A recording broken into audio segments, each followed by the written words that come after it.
नमस्कार, मी सुहास. प्राईम पॉइंटमध्ये आपल्या सगळ्यांचं स्वागत. चर्चा अशी सुरू आहे की या राज्याचे उद्योग मंत्री उदय सामंत हे मनोज जरांगेंना जाऊन भेटले आणि ते भेटल्यानंतर मग मनोज जरांगेंनी आंदोलनाची ही पुन्हा नव्याने हाक दिलेली आहे, जे त्यांचं आता 9वं आंदोलन होईल, जे की 30 मे का 30 जूनला ते आंदोलन करणार आहेत.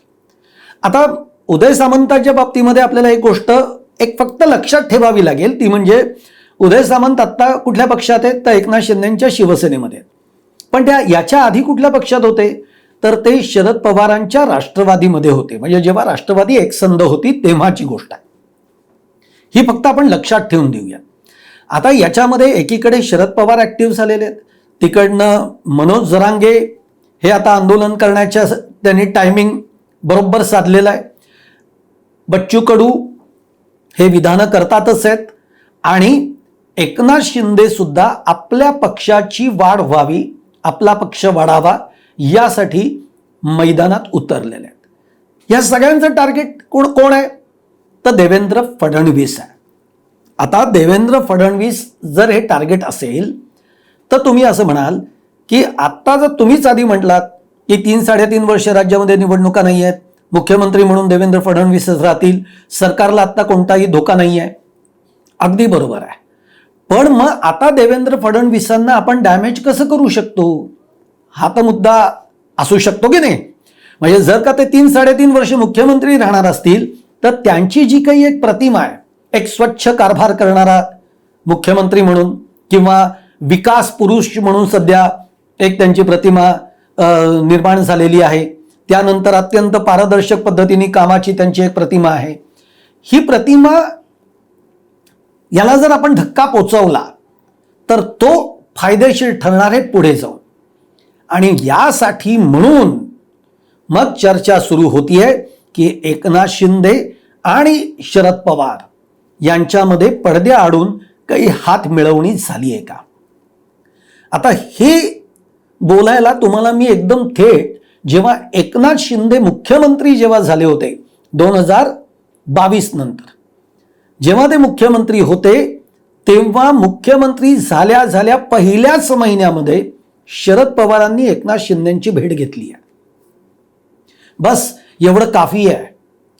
शरद पवार मंत्रालयामध्ये जाऊन एकनाथ शिंदेच्या मुख्यमंत्रीच्या केबिनमध्ये जाऊन शरद पवारांनी भेट घेतली आहे. अर्थातच त्यांनी मी एकनाथ शिंदेचं अभिनंदन करण्यासाठी त्यांना पुष्पगुच्छ देण्यासाठी गेलेले आहेत. पण शरद पवार असे सहजासहजी मंत्रालयाच्या पायऱ्या चढणार नाहीत. काही गोष्टी या सुरुवात करायची असते, ती सुरुवात तिथून आहे का याचाही विचार आपल्याला करावा लागेल. पण एक नक्की आहे की कधीही एकनाथ शिंदेंनी शरद पवारांच्या विरोधामध्ये आत्तापर्यंत काम केलेलं नाही. म्हणजे मुख्यमंत्री असतानाही नाही आणि त्यानंतरही नाही. कोणतीही विधानं त्यांनी कधी शरद पवारांच्या विरोधामध्ये केलेली नाहीये. बरं, सध्याचं जे राजकारण आहे, वातावरण जे आहे राज्यातलं, एकीकडे राष्ट्रवादीच्या विलिनीकरणाची चर्चा होतीये, दुसरीकडे आपण बघतोय पवार कुटुंब हे इतर नेते आणि पवार कुटुंब म्हणजे सध्या जे काही सुनील तटकरे, प्रफुल्ल पटेल असं जे चालू आहे यावरनं. त्यानंतर दुसरीकडे आपण बघतोय रोहित पवार प्रचंड ऍक्टिव्ह झालेत, अग्रेसिव्ह झालेत. तेही टार्गेट कोणाला करतायत? फडणवीसांना करतायत.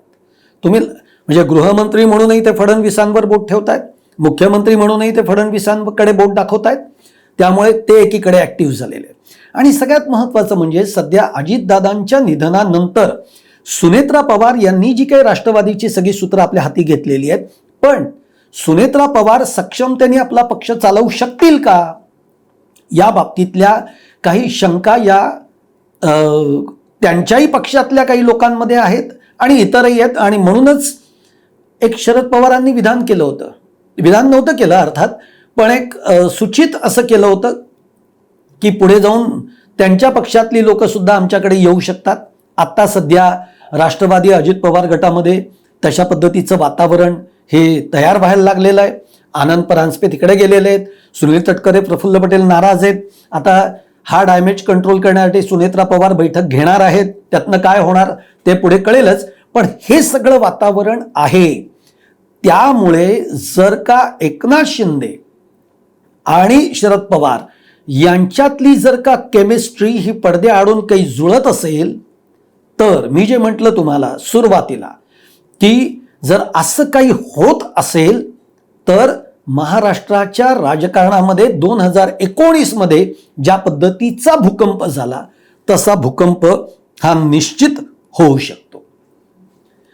हे सगळं मी मुख्यमंत्री देवेंद्र फडणवीसांना टार्गेट करण्यासाठीच चाललेलं आहे.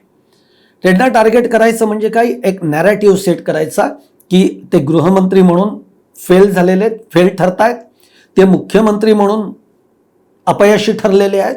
हे एकदा समाज मनावर बिंबवलं की एक मार्ग सुकर होतो की जो एकनाथ शिंदेंना पाहिजे.